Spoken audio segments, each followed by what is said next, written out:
Kisah Nabi Muhammad Sallallahu Alaihi Wasallam. Lahirnya Nabi terakhir. Ribuan tahun lalu, Mekkah hanyalah sebuah lembah di tengah padang pasir, tempat persinggahan para kafilah dagang yang kemudian diubah menjadi sebuah kota di masa kekuasaan Nabi Ismail alaihi salam. Kota Mekkah juga menjadi saksi atas lahirnya Khatamul Anbiya, penutup para nabi. Beliau adalah Muhammad bin Abdullah. Nenek moyang Nabi Muhammad bernama Hashim bin Abdul Manaf. Saat Hashim berkuasa, kota Mekkah terkenal dengan pusat perdagangannya yang makmur. Tidak ada yang dapat menyaingi kemampuan berdagang masyarakat Mekkah pada saat itu.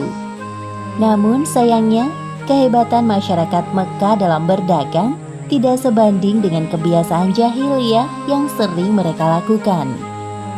Hei, lihatlah burung itu. Sedari tadi ia terbang di atas kepalaku, lalu berbelok ke arah kiri. Nenekku pernah berkata, jika burung itu berbelok ke arah kiri, maka kau akan tertimpa sial. Benarkah ucapanmu? Ya, tentu saja. Menurut kepercayaan masyarakat jahiliyah, jika burung itu berbelok ke arah kanan, maka nasib baik akan datang. Begitupun sebaliknya. Orang-orang Arab pada masa jahiliyah sangat percaya pada tahayul.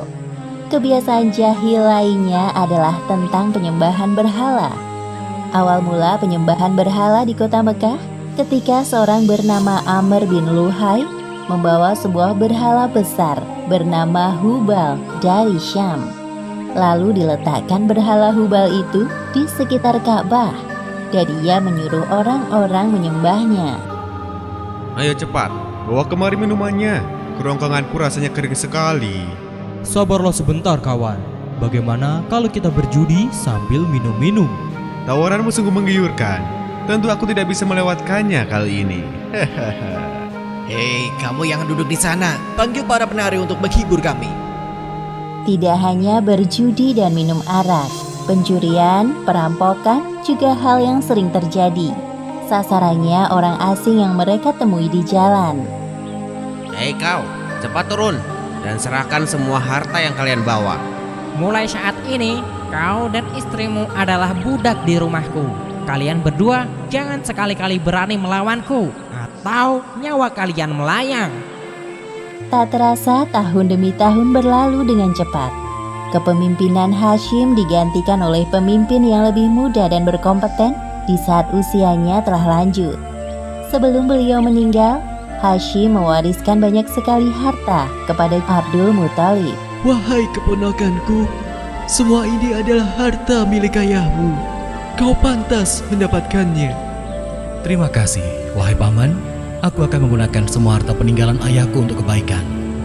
Saat ini, Abdul Muthalib berperan sebagai sikayah, yaitu orang yang bertugas menyediakan air dan makanan bagi pengunjung Ka'bah. Saat itu, Ka'bah sangat ramai dikunjungi oleh orang-orang, melebihi gereja Al-Quds di Yaman milik Raja Abraha. Namun, seiring berjalannya waktu, persediaan air semakin menipis. Pada saat itulah, Abdul Muthalib teringat tentang cerita sumur Zam-Zam. Banyak orang mengatakan bahwa sumur Zam-Zam telah tertimbun tanah ratusan tahun yang lalu, jadi mustahil jika ditemukan. Sepertinya aku harus menemukan sumur Zam-Zam itu. Apalagi tugasku sekarang sebagai sikhoyah. Kemudian beliau memanggil salah satu putranya yang bernama Harits. Wahai Harits, anakku, kemarilah. Dapatkah engkau menemaniku mencari sumur Zam-Zam yang telah tertimbun tanah ratusan tahun lamanya itu? Baiklah, dengan senang hati aku siap membantumu mencari sumur Zam-Zam itu, wahai ayah. Abdul Muthalib dan Harits berpencar dalam menggali di beberapa tempat, namun tidak ada hasil. Wahai ayah, apa mungkin sumur Zam-Zam benar-benar telah lenyap tertimbun tanah? Wahai anakku, kalau kita bersabar, Allah akan memudahkan pencarian kita. Orang-orang yang melihat perbuatan Abdul Muthalib dan Harits hanya bisa mencemooh. Wahai Abdul Muthalib, mengapa engkau mengerjakan perbuatan yang sia-sia? Sumur itu telah lama hilang tertimbun tanah. Benar yang dikatakannya. Bukankah dahulu nenek moyang kita, Mudzas bin Amr, pernah mencari tapi juga tidak berhasil? Sudahlah, biarkan saja dia. Lagi pula kita telah mengingatkannya. Abdul Muthalib terbangun dari tidurnya karena mendengar suara. Ia seperti mendapatkan petunjuk tentang keberadaan sumur Zam-Zam dalam tidurnya. Keesokan harinya, dengan penuh semangat, Abdul Muthalib dan Harits kembali menggali di antara berhala Isaf dan Naila. Tiba-tiba air memancar. Ayah, lihat, ada air. Alhamdulillah. Ayo Harits, gali terus. Sekarang, dengan diketemukannya sumur Zam-Zam, Abdul Muthalib tidak khawatir lagi untuk memenuhi persediaan air dan keperluan bagi pengunjung Ka'bah. Hari demi hari berlalu, Abdul Muthalib merasa kewalahan dalam mengemban tugasnya sebagai sikayah. Untuk itu beliau bernazar. Ya Tuhan, andai saja aku punya 10 anak laki-laki yang dapat membantuku, pekerjaan ini akan terasa lebih ringan. Jika Engkau berkenan mengabulkannya, akan aku persembahkan untukmu 1 orang dari mereka. Ternyata takdir menentukan bahwa Abdul Muthalib memiliki 10 anak laki-laki. Saat mereka dewasa, dilakukan undian. Setelah diundi beberapa kali, nama yang muncul selalu sama, yaitu Abdullah, si anak bungsu. Wahai anak-anakku, sebenarnya hal ini sangat berat untuk aku lakukan. Tapi aku telah terlanjur bernazar. Sebenarnya tidak sampai hati, Abdul Muthalib mengatakan tentang nazarnya kala itu. Wahai saudaraku, jangan engkau lakukan itu. Batalkan nazarmu dan meminta ampunlah kepada Tuhan Hubal. Lalu apa yang harus aku persembahkan sebagai ganti dari Abdullah?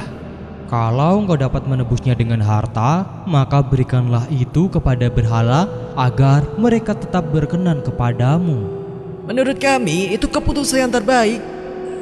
Setelah melakukan perundingan cukup lama, diputuskan bahwa Abdul Muthalib harus menyerahkan 100 ekor unta sebagai ganti dari persembahan Abdullah. Abdullah adalah pemuda baik, sopan dan berwajah tampan. Banyak gadis-gadis Mekah yang tertarik dengannya, apalagi ketika mereka mendengar bahwa nyawa Abdullah setara dengan 100 ekor unta.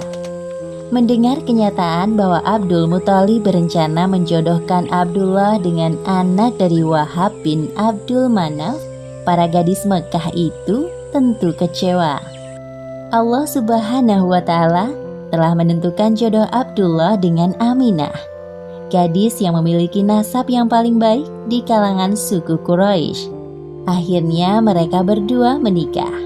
Wahai istriku, musim semi telah tiba. Ini tandanya aku harus melakukan perjalanan dagang ke Syam. Pada saat itu, Aminah sedang hamil muda. Jika itu memang kewajibanmu, pergilah wahai suamiku. Meskipun sesungguhnya aku sangat berat untuk melepas kepergianmu. Simpan kekhawatiranmu, wahai istriku. Aku sekarang ini harus bekerja keras untuk calon bayi yang ada di dalam kandunganmu ini. Keesokan harinya, Abdullah berangkat bersama kafilah dagang yang lain. Aminah melepas kepergian suaminya dengan doa. Perjalanan dagang Abdullah berjalan lancar.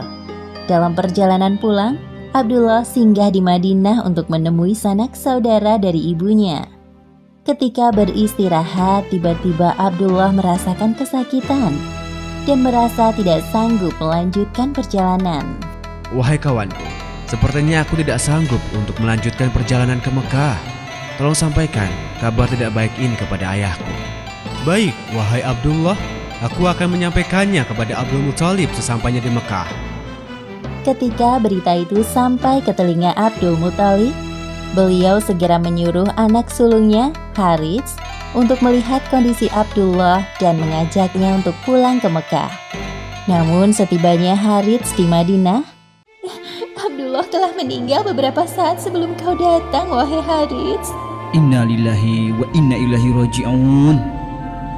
Semua anggota keluarga Abdul Muthalib berduka mendengar kematian Abdullah. Tentu saja Aminah lebih berduka karena kehilangan suami yang sangat dicintainya. Wahai bayi yang ada dalam perutku, semoga kelak engkau tumbuh menjadi orang yang bermanfaat bagi sekitar, seperti mendiang ayahmu, walaupun kalian belum sempat bertemu. Abdullah meninggalkan warisan berupa beberapa hewan ternak dan seorang budak perempuan bernama Ummu Aiman. Pada tahun kelahiran bayi Muhammad, terjadi peristiwa penyerangan yang dahsyat oleh Raja Abrahah dari Yaman. Saat itu Mekah dipimpin oleh Abdul Muthalib. Raja Abrahah berniat untuk menghancurkan Ka'bah karena merasa iri dan tersaingi dengan kemasyhuran Ka'bah. Namun Allah Subhanahu wa Ta'ala menggagalkan penyerangan Abrahah beserta pasukan gajahnya.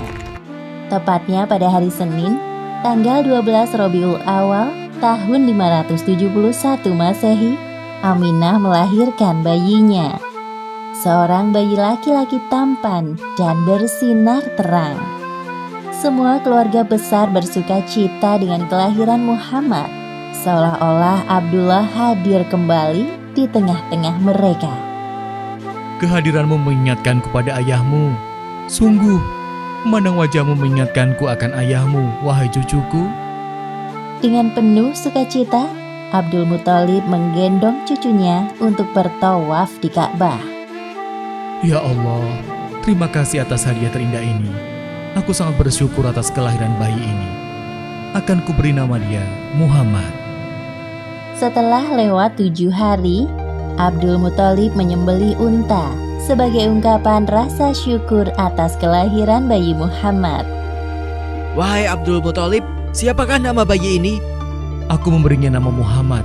Semoga kelak bayi ini menjadi orang yang terpuji dimanapun ia berada. Aminah memandang bayinya dengan perasaan bahagia, seperti doa yang selalu ia panjatkan.